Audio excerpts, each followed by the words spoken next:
Hello guys, क्या हाल है? कैसे हैं आप लोग? सब ठीक हैं? उम्मीद है आप लोग सब खैरियत से होंगे। आज के इस वीडियो लेक्चर में हम डिस्कस करने जा रहे हैं चैप्टर नंबर 4 का टॉपिक नंबर 3, जो कि हमारे पास है Reynold transport theorem. Reynold transport theorem को समझने से पहले आप लोगों को दो अप्रोचेस समझनी पड़ेगी। एक हमारे पास अप्रोच है सिस्टम अप्रोच, और दूसरी अप्रोच का नाम हमारे पास है control volume approach. System approach हमारे पास क्या है? सपोज कीजिए आपके पास था वाटर, और उस वाटर के अंदर आप लोगों ने डाला इंक का एक ड्रॉपलेट आप लोगों ने डाल दिया। ये हमारे पास वाटर के पार्टिकल हैं। टाइम गुजरने के बाद भी ये पार्टिकल्स हमारे पास, ये सिस्टम आप लोगों ने कंसिडर किया है ना।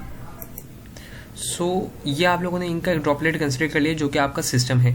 टाइम गुजरने के बाद थोड़ा टाइम, जब at time T plus delta T आए, तो इसके अंदर न कोई पार्टिकल ना आया ना गया, ये हमारे पास डिफॉर्म हो गया और हमारे पास आगे चला गया। ये वाला जो हमारे पास सिस्टम था ये आगे चला गया। ये हमारे पास सिस्टम ही रहा। अब सिस्टम की प्रॉपर्टीज हमारे पास क्या होती है? कोई भी ऐसी जगह, कोई भी ऐसी सराउंडिंग जो कि आपकी कंसिडरेशन के अंदर हो, आपकी ऑब्जर्वेशन के अंदर हो, आपकी स्टडी के अंदर हो, वो आपके पास कहलाती है सिस्टम। दूसरी चीज आपके पास क्या है? No other fluid particle enters और लीव। कोई इसके अंदर ना कोई फ्लूइड पार्टिकल आएगा ना कोई फ्लूइड पार्टिकल जाएगा। It can move and can be deform. ये हमारे पास मूव भी हो सकता है और डिफॉर्म भी हो सकता है सिस्टम। कंट्रोल वॉल्यूम हमारे पास क्या है? एक ज्योमेट्रिक प्रॉपर्टी है, मतलब कि इस पानी के अंदर आप लोगों ने ये ज्योमेट्री कंसीडर कर ली। अब ये एक ज्योमेट्रिक एंटिटी है। Other fluid particle can enter and leave the system.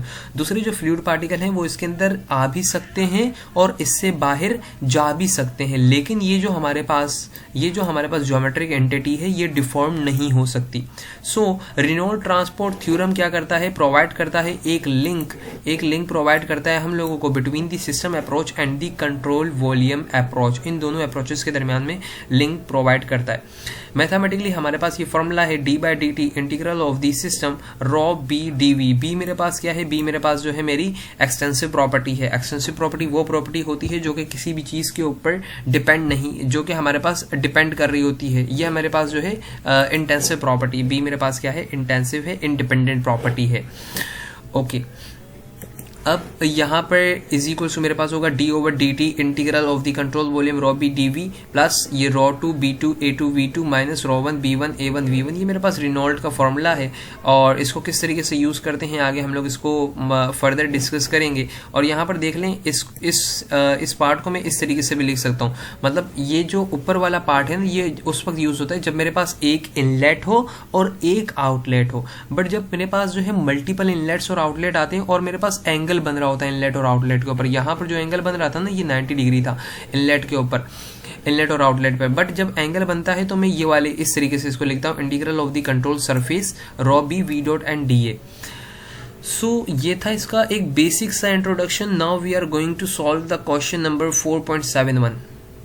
4.71 के अंदर हमें कह रहा है कि water flows through the 2 meter wide. हमारे पास एक 2 मीटर वाइड रेक्टेंगुलर चैनल है विद आ यूनिफॉर्म वेलोसिटी, और इसकी वेलोसिटी 3 मीटर पर सेकंड है। Directly integrate equation 4.1 for B आप लोग रख दो 1 के बराबर।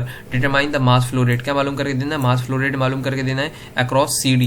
किसके अक्रॉस? सी डी के across. Repeat part A with B equal to 1/ρ, और पार्ट ए को रिपीट करो और बी रख दो 1/ρ। ठीक है। अच्छा, इसके सोल्यूशन की तरफ आते हैं। सबसे पहले यहाँ पर हम लोगों ने सोल्यूशन में क्या लिखा हुआ है? सोल्यूशन हमारे पास लिखा हुआ है बी ऑफ द आउट, मतलब कि आउट के ऊपर हम लोग आउट के ऊपर देख रहे हैं, जो हमारे पास आउट हो रहा है उसके ऊपर हम लोग फॉर्मूला लगा रहे हैं सी डी सेक्शन के ऊपर। वो मेरे पास क्या होगा? Control surface out rho b v dot and dA। अब ये वही वाला पार्ट कंसिडर किया हुआ है कंट्रोल सरफेस का, सिर्फ और सिर्फ उसकी प्रॉपर्टी हम लोग डिस्कस कर रहे हैं, उसकी कंसिडरेशन कर रहे हैं। अब यहाँ पर इन्होंने लिया कि बी हम लोगों को 1 दिया हुआ है और v डॉट एन मेरे पास क्या होगा? v cos थीटा के इक्वल होता है। ठीक है, देखो v cos थीटा के इक्वल होता है। अब बात करते हैं एंगल की। ज़ाहिर है कुछ ना कुछ एंगल बन रहा होगा। अब यहाँ पर हमारे पास क्या होगा? B out is equal to integral of the C D, क्योंकि सी डी सेक्शन की बात कर रहे हैं। rho b हमारे पास 1 हो गया, v डॉट एन की जगह पर v cos थीटा dA आ गया। अब हमारे पास सिर्फ और सिर्फ इंटीग्रेट होगा rho v cos थीटा, तो बाहर आ जाएगा। हमारे पास सिर्फ और सिर्फ इंटीग्रेट होगा dA का फैक्टर, और dA का फैक्टर जो मेरे पास इंटीग्रेट हो रहा है वो मेरे पास क्या दे देगा? एरिया दे देगा। अब एरिया निकालना, एरिया, ये वाला सेक्शन आप लोगों ने कंसिडर किया है, इसकी एक तो फैक्टर आ जाएगा, लेंथ का फैक्टर आ जाएगा, एक तो आ गया लेंथ का फैक्टर, बाकी हमारे पास लेंथ हमारे पास कितनी दी गई है वो निकालनी होगी। बाकी ये 2 मीटर मुझे दिया हुआ था कि 2 मीटर मेरे पास क्या है, वाइड है। यहाँ पर आप लोग देख सकते हैं सवाल में दिया गया था कि 2 मीटर आप लोगों के पास क्या है, वाइड है, ये लिखा हुआ है, ठीक है।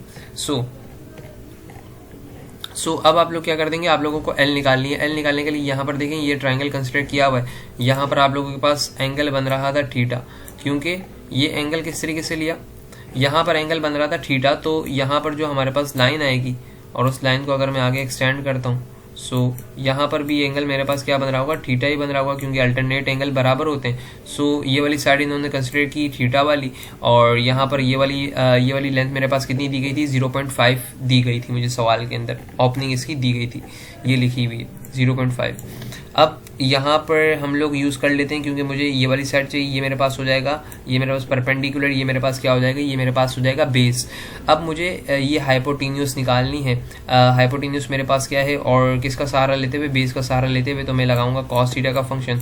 कॉस थीटा इज इक्वल्स मेरे पास होता है बेस मुझे कितनी दी हुई है, 0.5 दी गई है, और हाइपोटेन्यूस मेरे पास क्या होगा, हाइपोटेन्यूस मेरे पास ये वाली लेंथ आ रही होगी। सो इन दोनों की मैं इंटरचेंजिंग करवाऊंगा, सो लेंथ मेरे पास बराबर हो जाएगी 0.5 डिवाइडेड बाय कॉस थीटा के, सही। सो यहाँ पर लेंथ आ गई मेरे पास। अब 0.5 और 2 दोनों आपस में कैंसलेशन होगी इन दोनों की, और मेरे पास आ जाएगा area 1/cos theta. So be out मेरे पास हो जाएगा 3 आ जाएगा मेरे पास, रो की वेलोसिटी मुझे 3 दी हुई है, और रो की वैल्यू मैंने यहाँ पर क्या ली हुई है, 999 ली हुई है वाटर की, और कॉस थीटा का कॉस थीटा 1/cos थीटा मेरे पास एरिया आ गया। जब इस पूरे को मैंने सॉल्व किया तो मेरे पास क्या आया, 300 किलोग्राम पर सेकंड आया। अब कह रहा था बी 1/रो रख दो, तो 1/रो जब बी रखा जाएगा तो ये जो रो ऊपर आ रहा था ये क्या होगा, मेरे पास कैंसिल आउट हो जाएगा, ये कैंसिल आउट हो जाएगा, सिर्फ और सिर्फ ये फैक्टर रहेगा, कॉस थीटा से कॉस थीटा कैंसिल, तो मेरे पास क्या आ गया, 3 आ गया। अब यहाँ पर लास्ट में इंटरप्रिटेशन करनी थी आंसर की, तो आप इंटरप्रिटेशन के अंदर ये बोल देंगे जब बी हम लोगों ने 1 लिया तो हमारे पास जो आंसर आया वो आया मास फ्लो रेट, ठीक है। जबकि दूसरे वाले आंसर के अंदर हमारे पास क्या आया, वॉल्यूम फ्लो रेट आया, जब बी हम लोगों ने क्या लिया, 1/रो लिया। तो सिंपल ये आप लोग क्या कर देंगे, इसकी इंटरप्रिटेशन कर देंगे। Okay, coming towards the next question.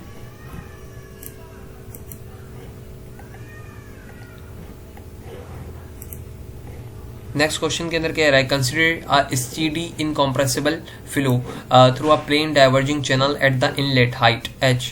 हमारे पास कंसिडर करो स्टेडी इनकम्प्रेसिबल फ्लो हो रहा है। स्टेडी का मतलब होता है टाइम के लिहाज से वेरिएशन नहीं आ रही, इनकम्प्रेसिबल मतलब कि हमारी डेंसिटी कांस्टेंट है, और अ प्लेन डाइवर्जिंग चैनल, एक डाइवर्जिंग चैनल है, मतलब कि नोजल टाइप नहीं, डिफ्यूजर टाइप है, ठीक है। Eight the inlet the height h, inlet के ऊपर इस तरीके का डिफ्यूजर टाइप है, और एट द इनलेट हाइट कितनी है, h है, ठीक है। और कह रहा है and the flow is uniform with the magnitude v1, और फ्लो यूनिफॉर्म है विद द मैग्नीट्यूड v1। आगे कह रहा है at the outlet the height is 2h, outlet के ऊपर हमारी हाइट कितनी दी गई है जनाब, 2h दी गई है। और आगे क्या कह रहा है, द वेलोसिटी प्रोफाइल v2 हम लोगों को दी हुई है vm cos पाई y/2h, तो यहाँ पर मैंने v2 लिख ली कि मेरे पास v2 एट द आउटलेट मुझे इतनी दी गई है। इसके बाद कह रहा है, इसके बाद आगे कह रहा है where y is measure from the channel center line, select an appropriate control volume, use the Reynold transport theorem to express vm। एक कंट्रोल वॉल्यूम का, एक अप्रोप्रिएट कंट्रोल वॉल्यूम की इक्वेशन का यूज करते हुए, रेनॉल्ड ट्रांसपोर्ट का use करते हुए आप क्या करें, vm को vm के अंदर एक्सप्रेस करें, सिंपल। सो रेनॉल्ड ट्रांसपोर्ट के अंदर सबसे पहले आप लोग क्या करेंगे, एक कंट्रोल सरफेस क्रिएट करेंगे, ये देख रहे हैं ज्योमेट्रिक एंटिटी आप लोगों ने क्रिएट कर ली, that's your control volume. Control volume का यहाँ पर जो डायरेक्शन है वो लेफ्ट हैंड साइड पर है, और ये वाले कंट्रोल वॉल्यूम की जो डायरेक्शन है वो राइट हैंड साइड के ऊपर है, ठीक हो गया। अब यहाँ पर आप लोगों ने क्या करना है, यहाँ पर आप लोगों ने रेनॉल्ड ट्रांसपोर्ट थ्योरम का यूज़ करना है। ये रेनॉल्ड ट्रांसपोर्ट थ्योरम की मैंने इक्वेशन लिख दी, d over capital dt b of the system डाबा ओवर डाबा t integral control volume rho B dv plus integral control surface rho B v dot and D है। फॉर स्टेडी फ्लो के लिए ये वाली टर्म मेरे पास हो जाएगी 0, ये वाली दोनों टर्म्स मेरे पास स्टेडी फ्लो के लिए हो जाएगी 0, और डेंसिटी कांस्टेंट है तो ये भी हो जाएगी 0, तो मेरे पास इक्वेशन बचेगी integral control surface rho B, रो तो चला गया, और b मेरे पास 1 दिया गया था v dot and D A equal to 0।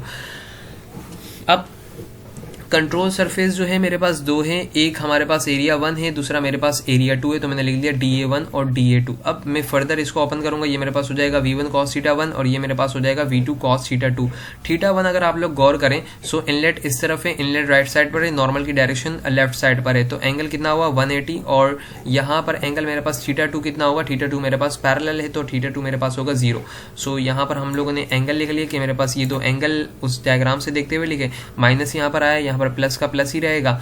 और आगे हमारे पास क्या होगा, DA एरिया को मैं ओपन करूंगा तो मेरे पास विथ और DY के अंदर ओपन होगा, Y DY के अंदर ओपन होगा, Y DY के अंदर ओपनिंग कर ली।